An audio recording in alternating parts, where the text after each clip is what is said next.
Yo, what's up? So today's video is going to be the buzzkill.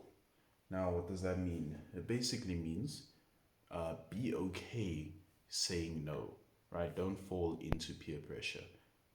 One of the things about life and getting ahead per se and being on a positive track is that it's mostly about you like most of the way there in life if you just learn to say no. Like, not even doing things, you get most of the way there. You get ahead of lots of people by just saying no to certain things, by just not doing things. Like, what do I mean? Like, not starting. Lots of people get like addicted to drugs early. Like, nicotine is a big one. Smoking, vaping, that's all nicotine. Even the new thing is like Zyn now, right? Lots of people get addicted to Zyn, and that's only to nicotine, and that's only because when the first opportunity came to do it, instead of saying no, they just decided to do it, whether from their own curiosity or some form of peer pressure. And the thing is, peer pressure doesn't even need to be like super exaggerated. Peer pressure can purely be internal. It can very much just be a thing of you think your friends will care if you do this thing, and then if you then you choose to do it anyway. Or even if your friends are like actually bad friends and they actively like pressure you, like, oh come on man, you're in the vibe, just try it, bro, blah blah blah.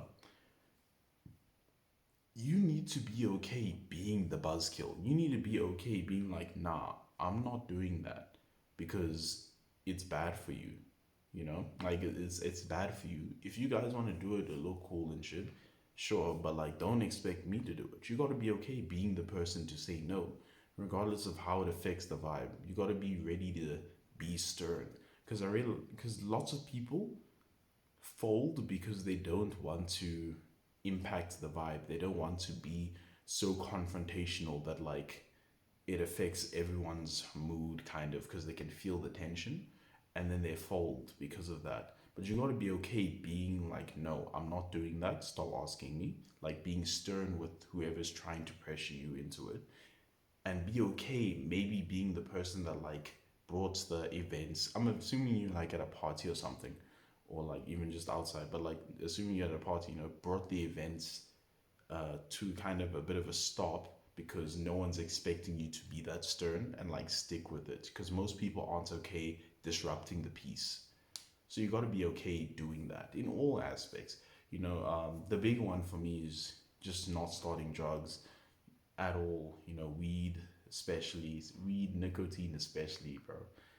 Alcohol, you just be okay saying no. Like me personally, I drink, but if you don't want to drink, you should be okay being the only one that doesn't drink. Because I went a very long time without drinking purely because I didn't want to. Now I was lucky. I had good friends that like didn't pressure me. When I would say, nah, I'm not interested, they didn't really push the issue. And then when I eventually did become interested and started drinking, it was very much through my own choice. I decided by myself that it was time I wanted to. And, you know, with that came the freedom and like kind of no regrets in terms of feeling like I was pushed into it, you know, and that's the same thing with other things. But the main thing is that you can get very far by just saying no to certain things and being comfortable being the only one that's going to say no to the thing, right? So you'll go through it a lot in terms of if you're cutting, right? If you're cutting, there's going to be a lot of times where you go out somewhere with your friends and you'll be the only one not eating.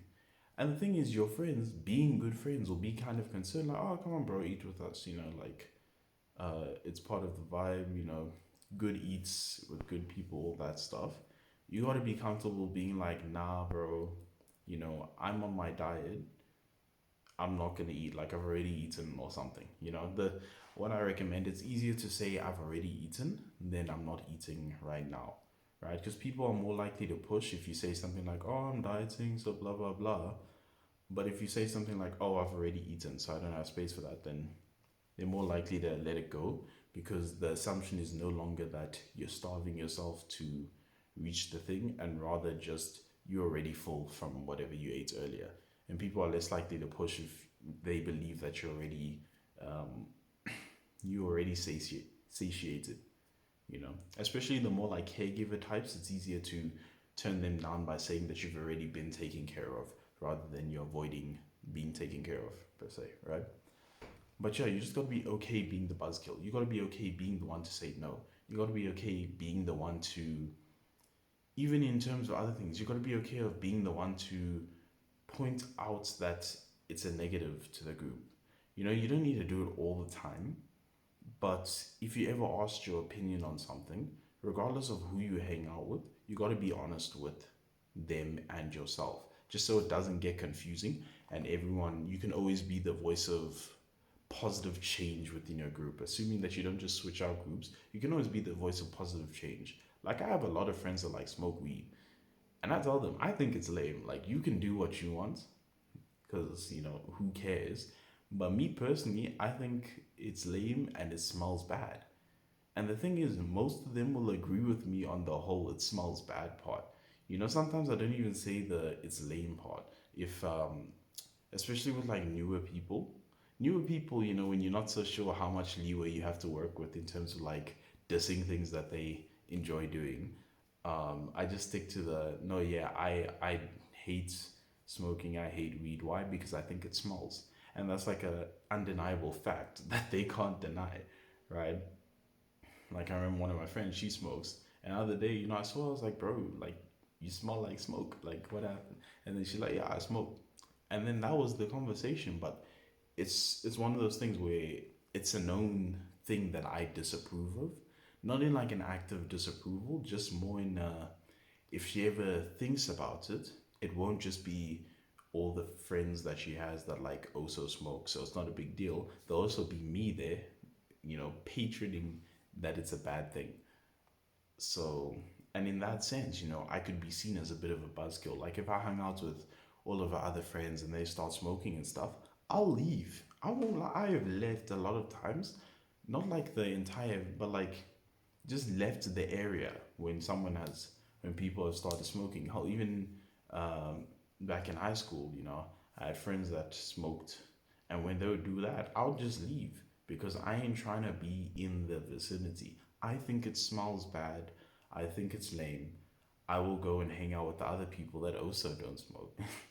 And you gotta be, but even if you're by yourself, you gotta be comfortable just being like, nah, this is not my scene, and leaving. Because I know a lot of people, they'll stay even though they know it's not their scene. They'll just stay because like they don't want to be the one to leave, because what they think it makes them lame that they're not comfortable in a situation.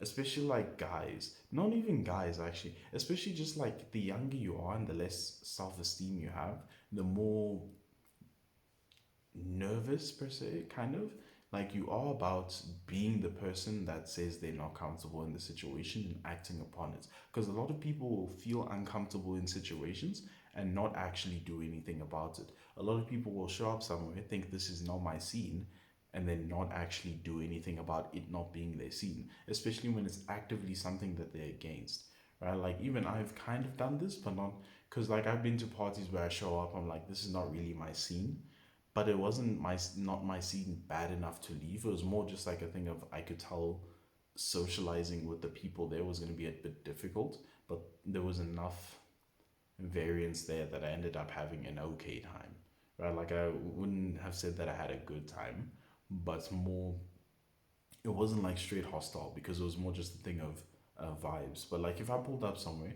and I just saw a bunch of people like doing drugs and shit, I'm leaving. like, it's past not my scene, but like, it's the genuinely not my scene. You got to be comfortable with being like, well, even if you're invited, even if whoever is throwing the party is like your friend, you got to be comfortable going to them being like, yeah, bro, thanks for inviting me, but this ain't my scene. I'm going home, because I'm not doing this. You got to be comfortable being the one, like, if you're going through a period where you're really locked in and you're not trying to be partying like that. Even though, me personally, I would recommend living your life, pushing your goals, but also uh, having time there to actually enjoy any fruits of labor that you have. Even simple ones, just like being more locked in so you look better, sneak in like an event, whether that be more like nightclubby, house party, or even just simple stuff like going bowling with your friends or something. I'm a advocate for living your life, but as I was saying, you got to be comfortable being, if you're going through a period where you're really locked in and you're not trying to be drinking and partying, you got to be comfortable being like, you only have me for daytime activities. My one friend does that. He's like, I'm not a partier, so whenever I'm in the area and I'm like, yo, we should do something, he's like, yeah, you only have me for daytime activities, because he does not party. And he's comfortable with that, and he's okay being a buzzkill. He's okay just being like, nah, I'm not. He's okay if I'm like, yo, let's go out to do this, and it happens to be like clubbing. He's okay being the one to be like, yeah, y'all have fun. Y'all have fun. I'm not doing that. And you got to be comfortable being the person to be like, y'all have fun. I'm not doing that. Right? Like, I remember I had to, like, the one time I went to an escape room with my friends, and then afterwards these other friends came to like pick some of them up to go clubbing, and then they were like, yo, you want to come with? And I was like, nah. It was like it wasn't a school night, or might have been, but I remember it was just a thing of, I didn't come out to club, like that wasn't my goal, and I wasn't really feeling like clubbing, and like it was just a thing where I was like, nah, dude, like I don't want to. So I was like, nah, I'm good. Y'all have fun. And then they left. It wasn't a big deal, and I got to go home and enjoy the rest of the night in the way that I planned to enjoy the rest of the night. But I was only able to do that because I was comfortable being the buzzkill. I was comfortable being the one to say, nah, I'm good. Y'all have fun. And I wasn't like, I didn't internally pressure myself into going with them for the sake of, oh, but they asked and they'll probably be a bit disappointed if I don't go because I haven't seen some of them in a while. You got to be comfortable just being like, nah, bro, do your thing. I'm going to do my thing. You know, not even in any snide way of, oh, and we'll see where it gets us. I will see where the results of what we do get us. I'll be on top and you'll be, nah, bro. Just as simple as, you do your thing, I'm gonna do mine. No like extra string of snarkiness and superiority coming from, like, nah, bro. Just you do your thing, I do mine. You want to do this, I don't want to do it. I want to do this thing. So we're obviously just gonna do different things. I'll see you tomorrow. So yeah, be okay being the buzzkill. So that's the video. Thanks for watching. If you enjoyed it, leave a like. If you want to say something, well, leave a comment. Share it with your pet igloo. Yes, the igloo, the ice cone thing. Share it with your pet igloo, Eskimo, and polar bear.